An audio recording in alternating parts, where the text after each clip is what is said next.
Hi and welcome to this second P&D Online estimating tutorial for painting contractors. My name is Mark O'Donnell and I'm a specialist UK-based painting estimator working for P&D Online. We measure and price painting projects for painting contractors all over the UK. P&D Online was set up by painters for painters, so all our estimators here in the office are from a painting background.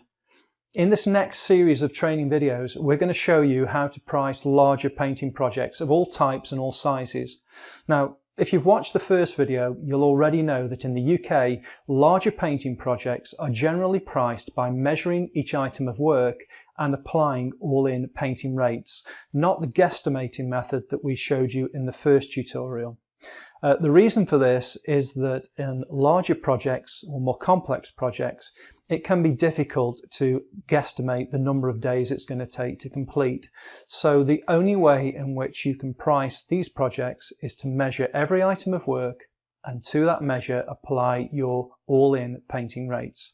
Now you may already have seen this, of course, if you've priced bills of quantities. I'm going to pull one up on screen now for you to take a look at. Bills of quantities are basically a summary of the measure. And if we look, for example, at item A here, the estimator has measured that there's 21 square meters of concrete floors, and there are going to be 2 coats of concrete floor paint applied, and the painting contractor has put his rate against that item of £6.50, and the total value of works has been found by multiplying the £6.50 by the 21 square meters. If you're going to be measuring painting works, then you may be measuring on site, you may be measuring from paper drawings, you may be measuring from electronic drawings, so you're going to need some tools to assist you. Now, if you're measuring on site, then you're going to need one of these. This is a laser tape. And this basically will mean that you'll be able to measure on site much faster than if you were using traditional methods. You can pick up a basic model for £80 to £100, so well worth the money. If you're measuring from paper drawings, then you're going to need one of these. These are scale rules. They have various scales written on them, 1 to 20, 1 to 50, 1 to 100, and they allow you to measure from paper scale drawings. But more often than not these days, you'll be sent an electronic drawings. They will either be emailed to you or you will be sent a link so that you can access the full tender documents. If you're going to be measuring from electronic drawings, then you're going to need some electronic takeoff software. The one we use here in the office is called Bidscreen Excel. Fantastic piece of software that works directly within Microsoft Excel and allows you to measure directly from your computer screen. Just so happens as well that we sell this product. So if you want more information on Bidscreen Excel, take a look at the website www.panddonline.co.uk. Okay, so in the UK, all painting works are measured in accordance with a set of rules called the New Rules of Measurement 2. It's a big book that basically sets out the rules of measurement for all items of construction work, not just painting. Painting is just a small part of it. All estimators in the UK will be measuring in accordance to this set of rules. So you as the painting contractor, it's important that you understand this set of rules and that you too are measuring in accordance with it. So let's look at the basics of measurement. First of all, if you're measuring works, you're either going to be measuring in square meters, linear meters, or by number. If you're watching this in the States, you'll be measuring in square feet and linear feet. Now, in accordance with the set of rules, if the width or girth of an item exceeds 300 millimeters, then you're going to be measuring that item in square meters. If the width or girth is less than or equal to 300 millimeters, then you're going to be measuring in linear meters. If it's an isolated area that is less than or equal to 1 square meter, then you're going to be measuring that item by number. So, for example, typically ceilings and walls are measured in square meters because their girth generally exceeds 300 millimeters. However, window reveals are measured in linear meters because their girth is roughly around 150 millimeters, so it's less than 300 millimeters girth. Things like exposed rafter ends, spar feet, that you can get on the undersides of soffits on externals, well, they are measured by number. So for example, you may be told that there's 100 exposed rafter ends that need to be painted. So that's the basics. You're measuring either in square meters, linear meters, or by number. After that, then you have to measure each basic item of work separately. So ceilings are measured separate from walls, are measured separate from bulkheads, are measured separately from columns, from doors, from door frames. You're also going to measure separately in accordance with the surface type. So is it plasterboard? Is it a block surface? Is it a timber surface? So for example, you would measure your block walls separately from your plasterboard walls. You also measure separately in accordance with the surface condition. So is it a new surface? Is it a previously painted surface in good, moderate, poor, very poor condition? You would also measure separately in accordance to the specification. So your plasterboard ceilings that are going to be contract matte emulsion, for argument's sake, would be measured separately from those that are going to be vinyl silk or acrylic eggshell.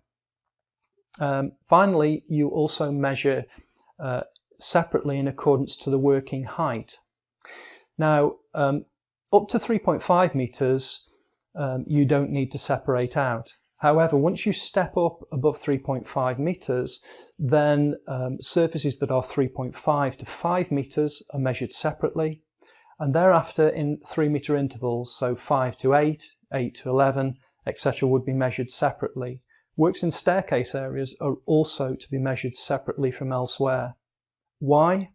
Well, simply because these factors need to be taken into account when you're trying to calculate what unit rate am I going to apply. You know, for example, if you are measuring block walls, they're going to take longer to do and take more material quantity than plasterboard walls with the same specification. So they've got to be separated out. What I'd like to do now with that basic information is to start to apply it to the measurement of ceilings, bulkheads and walls, because that's how this video is going to end, and we'll follow on in subsequent videos showing you how to measure all the other typical items that a painter may be asked to paint. If you want to know more information about painting rates, which we will show you in later videos, but we do have our Quick Paint Rate software, which is a very, very easy to use piece of software that allows you to calculate your painting rates for all items of work in accordance with your own labour rates and your own material prices. It's a unique piece of software. It's been produced from our offices here. So take a look at it again. Just go to the website, check out Quick Paint Rate. Okay, so let's look at ceilings first of all. So here is my nice square room, 10 meters wide, 10 meters long. Now obviously it's just an area, so the girth quite clearly exceeds 300 millimeters. It's 10 meters wide and 10 meters long, so to find the area of this, it's simply the length times the width, so 10 times the 10, which will give us 100 square meters. But more often than not, we don't actually get square or rectangular surfaces. We can get irregular shapes such as that. My advice to you on this one is simply to break the area down into small and neat rectangles. So if we call this rectangle 1 for argument's sake, and this rectangle 2, find the area of rectangle 1, find the area of rectangle 2, and simply add the two together. Now sometimes you can get just plasterboard perimeter trims to a room. So if I bring us back to the nice neat square, if you can imagine that in the center of this we have a suspended ceiling grid, and let's say it's 8 meters by 8 meters, and we are just after the plasterboard around the outside. The easiest way of doing this is, first of all, to forget the fact that there is the suspended ceiling grid in the middle and measure the whole square. So we're left with 10 times 10, which is 100, but then measure the ceiling grid itself. So in this case, it's 8 times 8, which is 64. So the area of the plasterboard must be my 100, take away 64, which equals square meters. Okay, so generally ceilings tend to be measured in square meters because their girth is exceeding 300 millimeters. If we move on to things like bulkheads or beams, you know, if we draw a beam in here, so there's my beam. Now let's say this beam is 200 millimeters by 200 millimeters. And we've got to paint all the way around this beam. Then of course the overall girth of that beam is 200 plus 200 and then 200 up the other side. So the overall girth is 600 millimeters.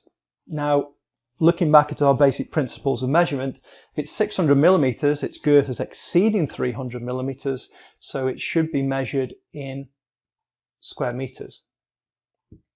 So basically, in order to convert that to square meters, you would find the length of the beam and multiply that by 0.6 meters, which is the same as the 600 millimeters. So let's say that this beam is running along the room at 10 meters.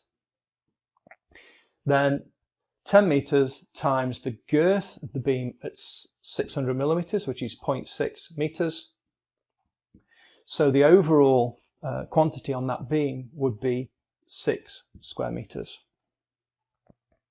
Now, if we look at another example,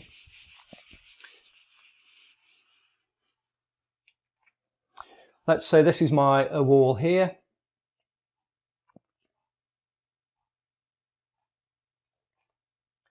And this is my bulkhead along the edge of the wall. So that's my ceiling. This is my wall. Let's say that this bulkhead is 100 millimeters deep by 100 millimeters high. So the overall girth of the sides that have got to be painted is 100 plus 100 millimeters, which equals 200 millimeters. So the girth is less than 300, so the measurement of that beam is simply by its length. So again, if we say that that beam was 10 meters long, in our quantity, we would just simply show a bulkhead and it's 10 linear meters.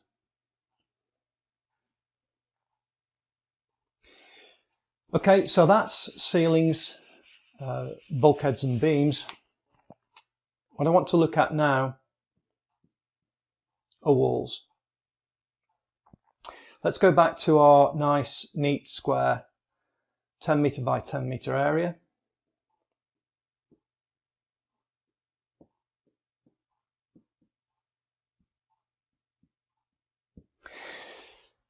Now walls, the area of the walls will equal the perimeter of the room, so the distance all around the outside of the walls, multiplied by the height of the room. That's assuming, of course, that in this situation that the wall height is the same throughout that room.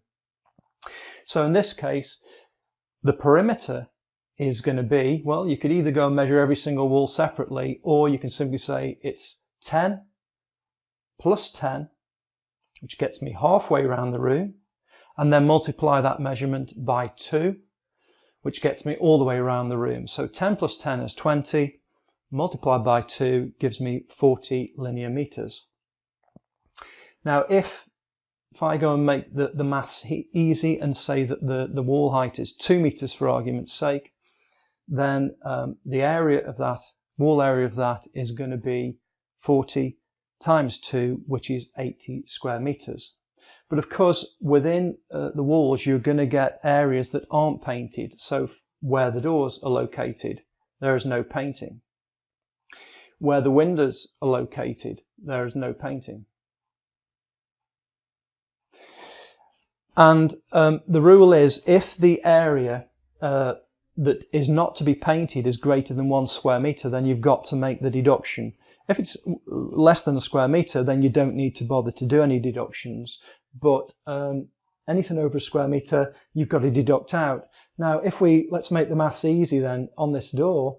If we say that the width overall is 1 metre, doors are typically 2 metres high for argument's sake.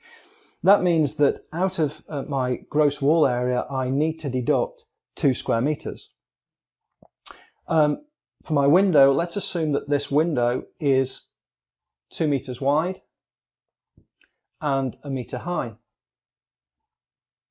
which means that I need to deduct out of my wall area 2 times 1, 2 square metres for where the window is. However, I then have to add back in the painting to the window reveals. Now, if you remember, I said to you the window reveals typically are less than 300 girth, so the window reveals would be shown separately in linear meters. And if we do our window here, 2 meters by 1 meter, the reveal is going to be 1 meter plus 2 meters, which is 3 meters, and down the other side 4 meters. So we've got 4 linear meters of not exceeding 300.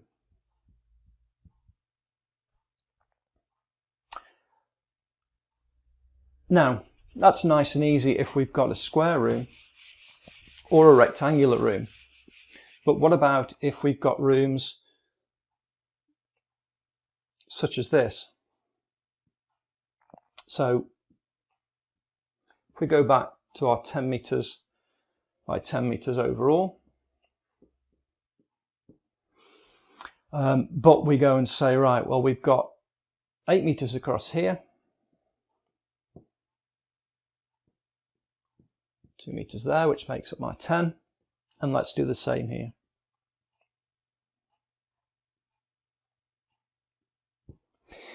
Now you could just go around and measure each wall separately, but that's going to take you a long time. If you can get your head around a principle that's used by estimators called the squaring up rule,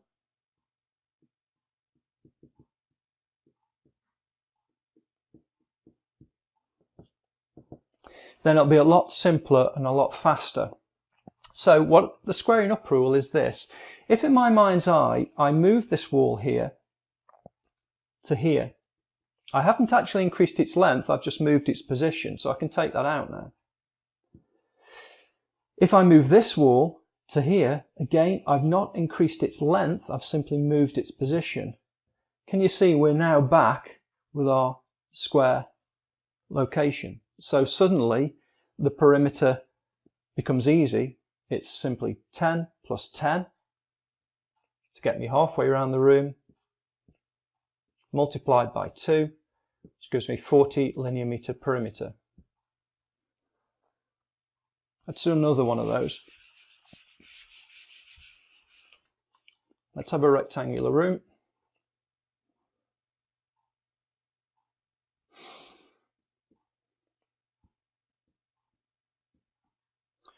So we've got 15 down there, 10 linear meters there, and let's say there's my 12 linear meters, and let's make this 3 linear meters.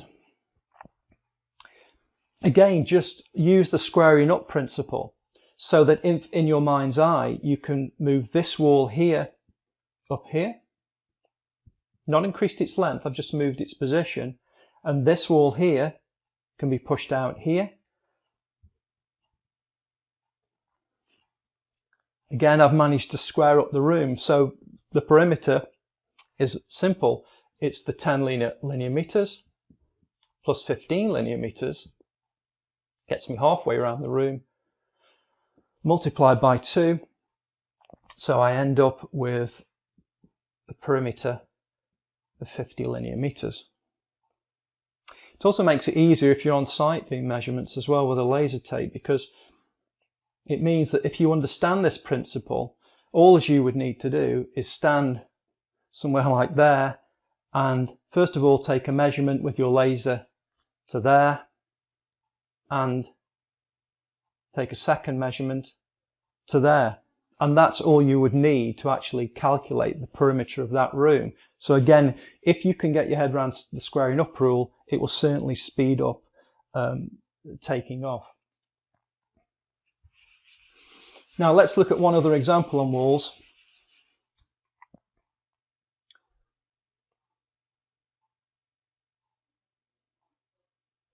Let's look at something like that. So let's make the length this wall 10 meters.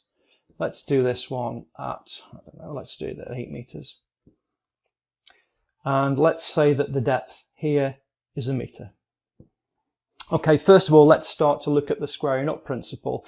Well, straight away I can see that I can move this wall here to here, not increased its length, so I can take that one out.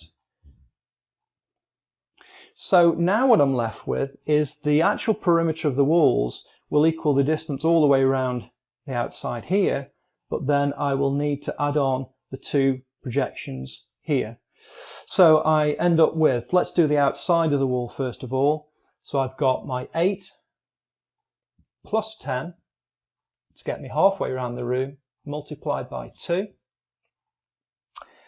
And then onto that I need to add my 2 1 meter projections. So I've got 2 of those at 1 meter.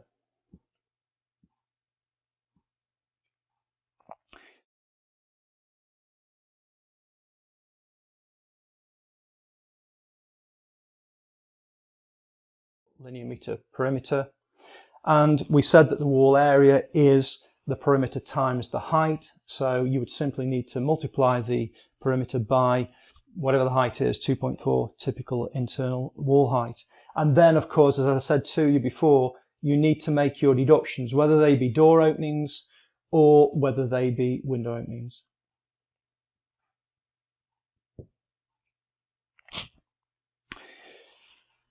Okay, so lastly, we've already said that you need to measure each item of work separately according to its surface type, its surface condition, its specification, and its working height. So let's say we were measuring walls that were up to 3 meters high. These are plasterboard walls. What you would need to make a note of first of all when you're recording your measure is what's the basic item of work. So it's walls, then what's the basic surface type, plasterboard, surface condition, new, specification, well, let's say it's mist and 2 coats contract emulsion.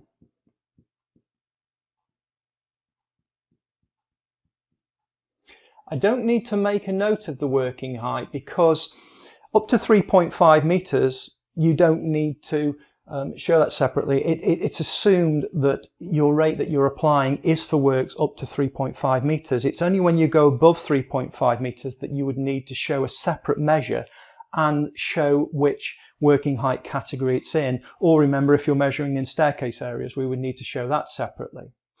The reason you have to put all these things down in your notes when you're measuring is because you want to know what rate to apply. And so this information is key in deciding which rate you are going to apply. After that point, you would make a note of the measure girth exceeding 300, whatever it is, if it's meters squared, the not exceeding 300, linear meters, and if you've got isolated surfaces,